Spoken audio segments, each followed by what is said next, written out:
जय हिंद मेरे प्यारे दोस्तों, हमारे इस चैनल नेक्स्ट टाइम में आपका स्वागत है। देखिए यहाँ पर steel Authority of India limited के अंतर्गत पर government of India public sector undertaking यहाँ पर 249 पोस्ट है, 249 पोस्ट है यहाँ पर मैनेजमेंट ट्रेनिंग के लिए।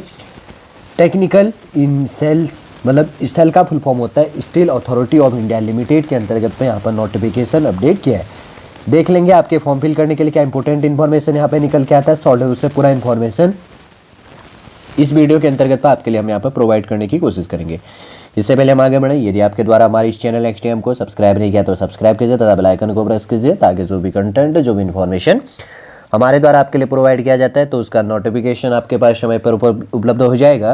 Recruitment of 249th management trainee technical से Steel Authority of India Limited SAIL, जिसको कहा जाता है थ्रू गेट 2024। ठीक है, देखिए फुल फॉर्म भी याद कर लीजिए कोई चीज़ जानने के लिए। सेल का फुल फॉर्म होता है steel Authority of India limited, कभी पूछ लेता है। Government of India public sectors undertaking के अंतर्गत पे ये इंक्लूड होता है। यहाँ पर 249 जो वैकेंसी अपडेट है कैटेगरी वाइज है। इंजीनियरिंग जो है डिसिप्लिन, केमिकल के अंतर्गत पे 10 पोस्ट है, 10 पोस्ट है। सिविल के अंतर्गत पे 21 पोस्ट है, कंप्यूटर के लिए 9 पोस्ट है और इलेक्ट्रिकल के लिए 61 पोस्ट है। इलेक्ट्रॉनिक्स के लिए यहाँ पर 5 पोस्ट है। इंस्ट्रूमेंटेशन के अंतर्गत पे 11 पोस्ट है और मैकेनिकल के अंतर्गत पे 69 और मेट्रोलॉजी बेस के अंतर्गत की बात करेंगे तो 63 पोस्टें यहाँ पर इंक्लूड की गई है। देखिए पोस्ट वाइज जो वैकेंसी बटा है कैटेगरी वाइज, तो यहाँ पर 249 पोस्टों में अनरिजर्व के लिए 103 है, 103 पोस्ट है। ओबीसी के लिए 68 से 67 पोस्ट है। शेड्यूल कास्ट के लिए 30 से 37 पोस्ट है। शेड्यूल ट्राइब के लिए 18 पोस्ट है। ईडब्ल्यूएस के लिए 24 पोस्ट है यहाँ पर बटी हुई। देखिए वैकेंसी देख लिया होगा डिपार्टमेंटल बेस में। अगर आपके पास में इंजीनियरिंग डिपार्टमेंटल है तो तब आपके लिए काफ़ी इंपॉर्टेंट हो जाता है ये वीडियो। और कैटेगरी वाइज आप देख लीजिएगा अगर आपका ब्रांच बेस से आप इंजीनियरिंग है। एलिजिबिलिटी क्राइटेरिया की बात करेंगे, अपर एज लिमिट होनी चाहिए 28 साल 28 ईयर्स एज ऑन 25/7/2024, मतलब 25/7/2024 से 28 साल से आपकी एज लिमिट ऊपर होनी चाहिए। Not born earlier than 25/7/1996। ठीक, उसके बाद रिलैक्सेशन की बात करेंगे तो शेड्यूल कास्ट शेड्यूल ट्राइब को 5 ईयर्स का, ओबीसी के लिए 3 ईयर्स का, PWBD physical with benchmark disability के लिए 10 years for general category, 15 years for schedule caste and schedule tribe और 13 years for other backward class. NCL के अंतर्गत में नॉन क्रीमी के अंतर्गत पे जो इंक्लूड होता है, एनसीएल का फुल फॉर्म होता है नॉन क्रीमी। ठीक है, और उसके बाद में डिपार्टमेंटल जो कैंडिडेट्स है इससे अपर एज लिमिट की बात करेंगे तो जो डिपार्टमेंटल बेस के अंतर्गत पे है 45 years irrespective of the caste and category of the candidates. ठीक है, देख लेंगे। उसके बाद में जैसे यहाँ पर देखिए अगर आपका मैकेनिकल से अगर आप इंजीनियरिंग है तो मैकेनिकल डिपार्टमेंट के अंतर्गत पे किस किस ब्रांच का अगर आपके पास में इंजीनियरिंग बैकग्राउंड है तो उन चीज़ों को ध्यान देने की आवश्यकता है।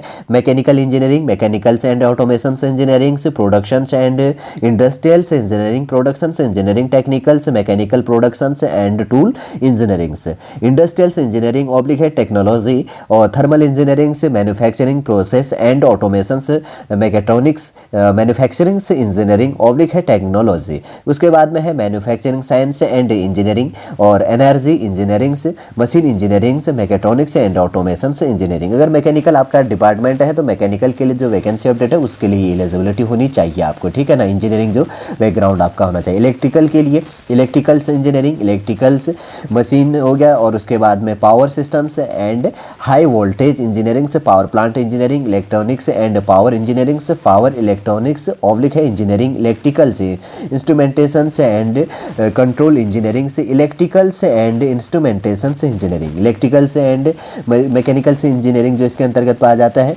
पावर इंजीनियरिंग से, इलेक्ट्रिकल से एंड पावर इंजीनियरिंग से, इलेक्ट्रिकल से एंड इलेक्ट्रॉनिक्स इंजीनियरिंग। फिर उसके बाद में इंस्ट्रूमेंटेशन के अंतर्गत पे electronics engineering, electronics and instrumentation से, electronics and communication engineering and telecommunication, electronics and control, industrial से, इलेक्ट्रॉनिक्स अप्लाइड इलेक्ट्रॉनिक्स इंजीनियरिंग से ऑब्लिक है technical electronics design and technology.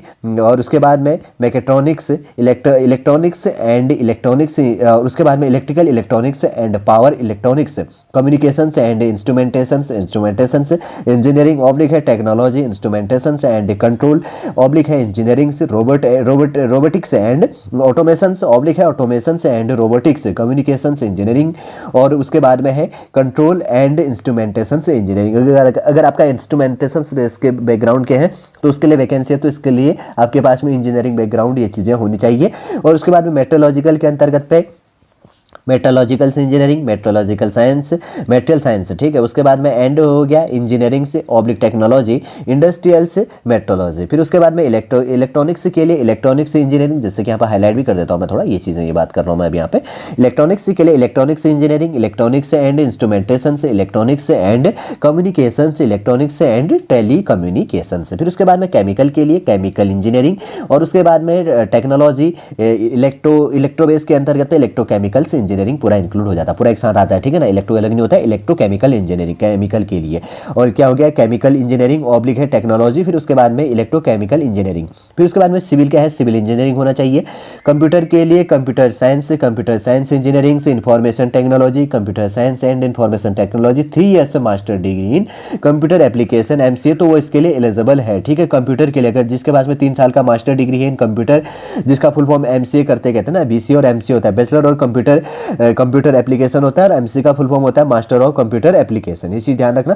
तो ये एलिजिबिलिटी आपकी ये चीज़ें हैं, तो तब आप इसके लिए एलिजिबल है। मैंने आपको यहाँ पर रिलेट कर दिया है। रिलैक्सेशन इन क्वालिफिकेशन के अंतर्गत पे कैटेगरी वाइज यहाँ पर दिया जाएगा, उस चीज़ों के भी आपको ध्यान में रखना है। मेडिकल स्टैंडर्ड थोड़ा सा ध्यान रखना है।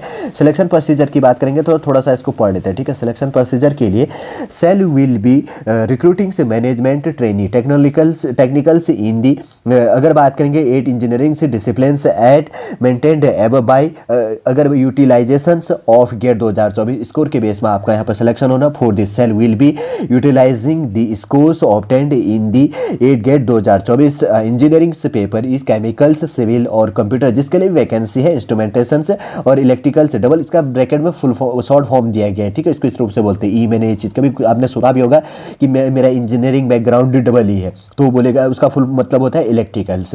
फिर इलेक्ट्रॉनिक्स हो गया, EC हो गया, और मशीन मैकेनिकल्स MEA जिसको कहते हैं, मेट्रोलॉजिकल्स, ये बेस में होना चाहिए। The candidate who have appeared in GATE graduate aptitude test in engineering GATE 2024 examination are eligible to apply, वही इसके लिए एलिजिबल है। Candidate who apply for SAIL will be short listed on the basis of their performance in the relevant GATE 2024 examination paper and company recruitment के आधार पर। ध्यान रखना, short listing करने वाला आपके गेट स्कोर के आधार पर।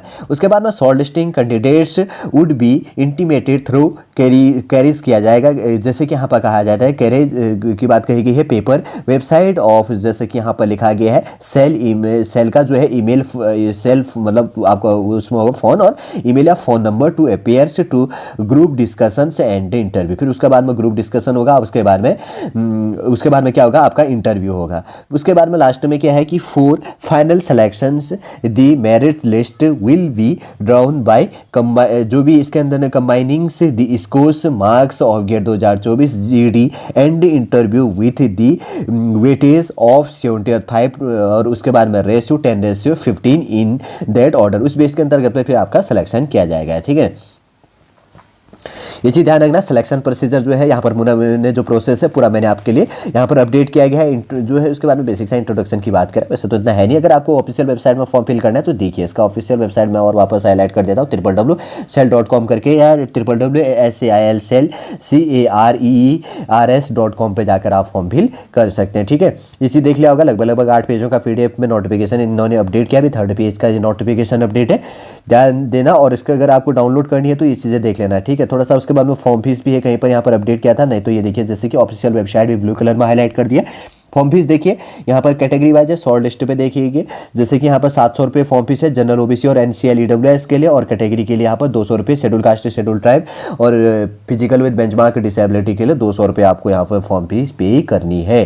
फॉर्म फीस भी देख लिया होगा, हाउ टू अप्लाई सेल, उसके बाद में ऊपर कुछ लिखा है MTT, ठीक है।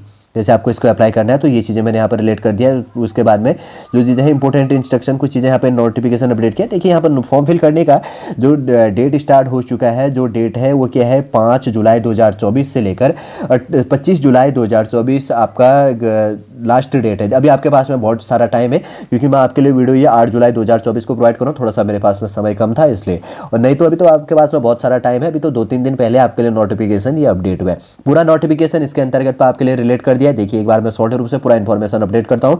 Steel Authority of India limited के अंतर्गत पे 249 मैनेजमेंट ट्रेनिंग के लिए जो नोटिफिकेशन अपडेट किया, सबसे पहले देखा हमने कि किस डिपार्टमेंट के अंतर्गत पे कितनी वैकेंसी है, कैटेगरी वाइज कितनी वैकेंसी है, एज रिलैक्सेशन क्या होगा, आपकी एज कितनी होनी चाहिए, आपका जो डिपार्टमेंटल है उसमें उसमें क्वालिफिकेशन आपका क्या होना चाहिए, कैसे आपको फॉर्म फिल करनी है, आपका फॉर्म फीस क्या होगा, फिर उसके बाद में कब से कब आप अप्लाई कर सकते हैं, कैसे अप्लाई प्रोसीजर है, और उसके बाद में 60 में ये बात सिलेक्शन जो प्रोसेस है क्या प्रोसेस होगा आपका पूरा, इसके अंतर्गत तो नोटिफिकेशन जो यहाँ पर steel Authority of India limited के द्वारा आपके लिए प्रोवाइड किया गया था वही सॉल्ड रूप से हमारे द्वारा आपके लिए प्रोवाइड करने की कोशिश की गई है। उम्मीद करूंगा दोस्तों सॉल्ड पूरा इन्फॉर्मेशन आपको समझ में आ गया होगा। यदि आज का इन्फॉर्मेशन आपको अच्छा लगे लाइक कीजिए, कमेंट कीजिए और हमारी चैनल नेक्स्ट एम को सब्सक्राइब कीजिएगा। वापस हम नेक्स्ट क्लास के अंतर्गत आपसे मिलेंगे। जय हिंद, जय भारत।